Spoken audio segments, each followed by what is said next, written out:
गोटे खबर पाई कि आम ओआईसी जो लाठोर पीएस अच्छा राकेश बेहरा और टीम जाइके गोटे गाड़ी अटकई थे। तापर सर्च पर जाना पड़ा कि ता भितर आमर कंट्राबांड गांजा भरिके अच्छी से गाड़ी सांगरे किसी पायलटिंग भी लोक करुले तांके भी धरा होती। पर इनक्वारी करा पर जना पड़ा कि एटा कन्माल एरिया रो आनिके से माना नुआपाड़ारू रायपुर पटे नहीं के सेठी डिस्पोज करी तांते।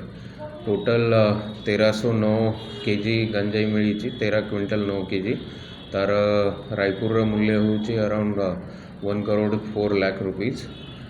ता सहित 3टा लोक भी धरा होती। 2टा नुआपाड़ा कोमना एरिया अच्छा गोटे आमर चाउलबांजी बलांगीर डिस्ट्रिक्ट अच्छी तत्सहित 4टा मोबाइल फोन मिली 2टा 2 व्हीलर धरा होती। 12,000 रुपये कैश भी सीज होती।